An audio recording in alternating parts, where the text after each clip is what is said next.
MI news TV, हर खबर सबसे पहले।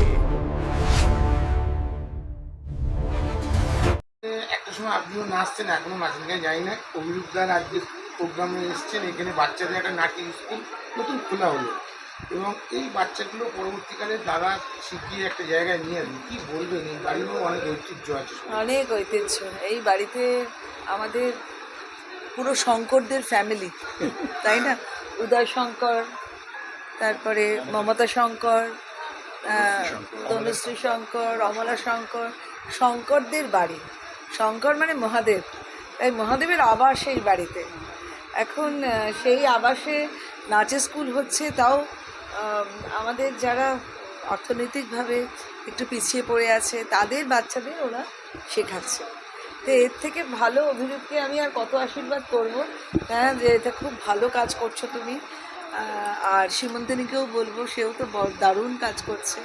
এটা সীমন্তিনীর বাড়ি, তোমার এটা এটা এটা আমার মার মামা দাদুর বাড়ি, আমার মার মামা বাড়ি। আরেকটু ঐতিহ্য উনি আছে। প্রথম সিনেমা কথা নিয়ে আসেন ফ্রম লন্ডন। আচ্ছা আচ্ছা। আর অলোকনন্দা রয় আমার যে সত্যজিৎ প্রথম হিরোইন, আমার মাসি। ও বাহ এবং মৃণাল সেনের ক্যামেরাম্যান সুবীর রায় আমার মামা। বাহ, এটা দারুণ ফ্যামিলি। মিঠুনদার নিজাম রয়ে যাবে নাকি শুটিং হয়েছে? এবং এই ঘরে মিঠুনদা বসে চা খেতেন, কফি খেতেন। যতক্ষণ মানে মিঠুনদাকে আজকে যদি বলা হয় 30 গলফ্লাওয়ার রোড মিমি থেকেও বেশি ভালোবাসে রাজুকে, আমার ভাইকে। কারাক মাঞ্জা দিত বিশ্বকর্মা পুজোয়। পাপিয়াদি, হ্যাঁ, এই যে নাচের ছোট ছোট বাচ্চাগুলো এই স্কুলে, এবং এখানে শুনেছি নাকি আগে আপনারা আসার আগে নাকি অত্যাচার হতো, সেটা থেকে সেটা উনি ঠিক করেছেন। যেদিন উৎপাত আরম্ভ হয় সেই রাত্রেই উনি লোক পাঠিয়ে অ্যারেস্ট করিয়ে সমস্ত কাজ উনিই করেছেন একটা ফোনে। না, আমার মনে হয় এইটা এখন তো নাচ ওরিয়েন্টেড, আমরা ওটাতেই ওনার বক্তব্য। না, আসলে জায়গা, বাচ্চারা যে নাচ শিখতে আসবে তার বাতাবরণ ভালো না হলে তো বাচ্চারা আসবে না। তাই আমাকে যখন যে যা বলে, আমি যখন ক্যাম্পেনিংয়ে গেছিলাম আমি বলেছিলাম মিস্ত্রির মতো ঘরে ঘরে এসে তোমাদের কাজ করে দেবো। যে কাজই বলুক না কেন, সেই কাজটা তো সাথে সাথে না করলে, সাথে সাথে করতে হয়। সাথে সাথে না করলে কিন্তু জিনিসটার আর অগ্রগতি আটকে, মানে যে মানে বদমাশি করবে সেই জিনিসটার যাতে বেশি না হয় তার জন্য আমি আছি। এবং সেটা উনি করে দেখিয়েছেন। নাচের একটু যদি মানে আগামী দিনে নাচ আসলে জানেন তো, সুর তাল।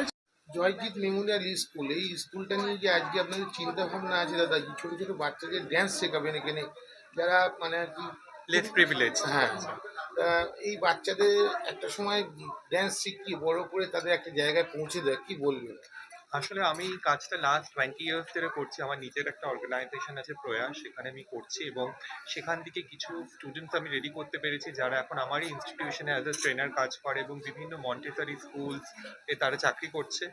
এবং সেই জন্য আমি সীমন্তিনী দাস মামুনি, ওনাকে উনি আমাকে অ্যাপ্রোচ করেন যে এরকম একটা জয়জিৎ দাস মেমোরিয়ালের বাচ্চাদের নিয়ে করলে কীরকম হয়।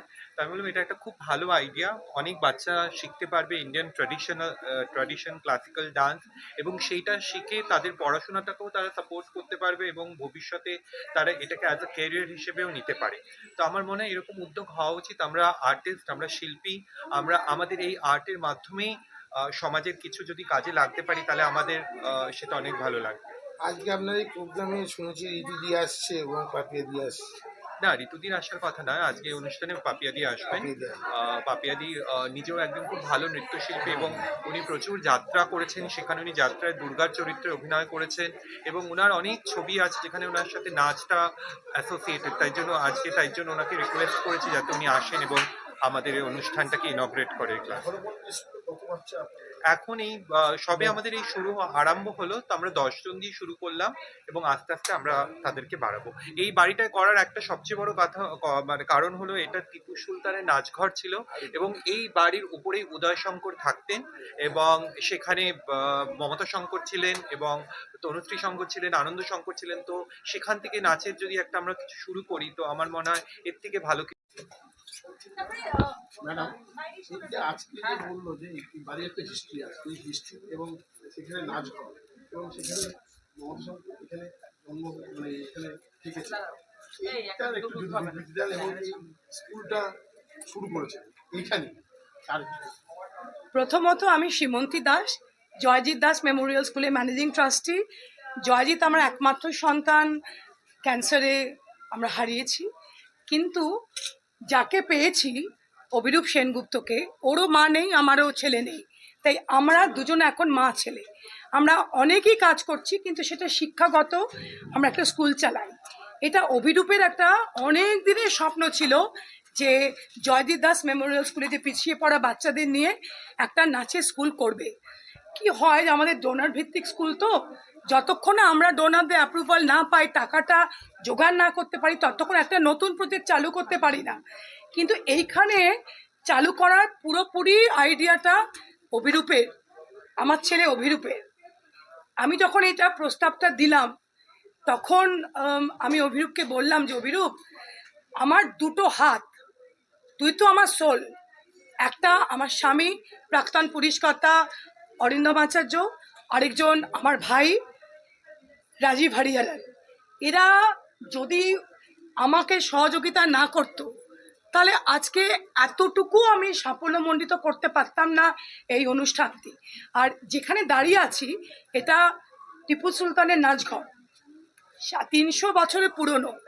ওপরে মমদিদি থাকতো, আনন্দদা থাকতো, উদয় শঙ্করকেও আমি দাদা বলতাম, অমলা শঙ্করকে আমি দিদি বলতাম। আর সবচেয়ে বড় যে এখান থেকে যে আমি আরম্ভ করতে পেরেছি স্কুলটা। জয়জিতের বাড়িতে এখানে আজকে একটা ছোটো ছোটো বাচ্চাদের নাচের স্কুল খোলা হলো এবং এই বাড়িটার সম্বন্ধে অনেক ঐতিহ্য আছে, সেটাও শুনলাম ভেতরে। কি বলবেন? এবং দশভূজা হ্যাঁ সত্যি, এটা এই বাড়িটা তো উদয় শঙ্করের বাড়ি, এবং এই বাড়িতে আপনারা বোধহয় জানেন মিঠুন চক্রবর্তী এবং মমতা শঙ্করের একটা বিয়ের কার্ড পর্যন্ত ছাপানো হয়েছে। এই মিমি এই কার্ডগুলো দিয়ে ডিস্ট্রিবিউশন শুরু হয়েছিল, যে কোনো কারণেই হোক এটা আজকে বন্ধ হয়ে গেছে, হয়নি। কিন্তু এটা একটা ঐতিহ্যপূর্ণ বাড়ি, এটা হেরিটেজ ডিক্লেয়ার করা দরকার। আরে সরকার 34 বছর রাজত্ব করেছে, আপনি এখানে অনেক কথাই বললেন। এই সরকার 15 বছর রাজত্ব করছে, এই শাসনের আইনটাকে এখন আইনের শাসন হয়ে গেছে। অনেক লোক মারা গিয়েছে, কি বলবেন যে এই সরকার আসার পরে সেটা কতটা ফুলফিত হবে এবং কতটা হবে? আমরা তো আগে 2011-তে একটা কথা শুনেছিলাম যে বদলা নয় বদল চাই, তো মানুষ সমর্থন দিয়েছিলেন, অনেক আশা করে। কিন্তু 15 বছর বাদে দেখা গেল যে যে আশা হয়েছিল যে বাংলা 35 বছরের শাসনে যেরকম পিছিয়ে ছিল, সেটা আমরা একটা কম্পারেটিভ সুপারলেটিভ করেছি, গুড, বেটার, বেস্ট, আর আমরা এখন ওয়ার্স্টেরও খারাপ জায়গায় আছি।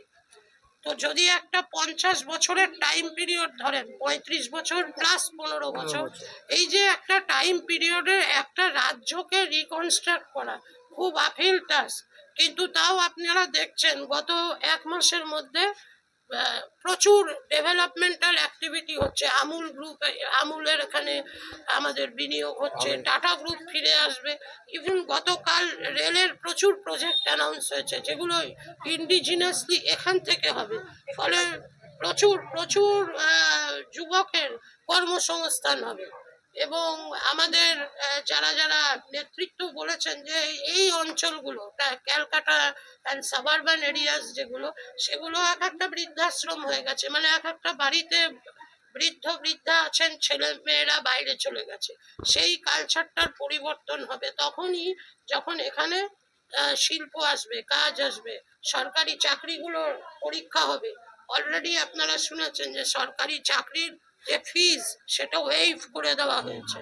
তাই এইভাবে আমরা চাইছি যে যেটা আমাদের বাংলা গোটা ভারতবর্ষকে লিড করেছে, স্বাধীনতা আন্দোলনে বলুন, ইন্টেলেকচুয়াল মুভমেন্টে বলুন, সেই হারানো জায়গাটা আবার আমরা ফিরে পাবো। সোনার বাংলা, এটা আমাদের শ্যামাপ্রসাদ মুখার্জির স্বপ্ন ছিল, যেটা যেই বাংলার স্বপ্ন রবীন্দ্রনাথ দেখেছিলেন, বঙ্কিমচন্দ্র দেখেছিলেন, স্বামী বিবেকানন্দ দেখেছিলেন, সেইটা আবার আমরা ফিরিয়ে আনার চেষ্টা করছি।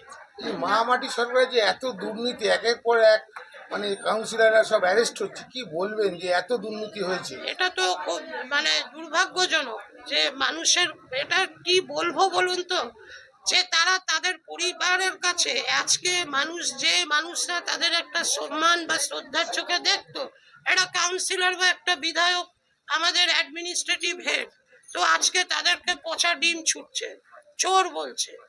এই যে জিনিসটা, এটা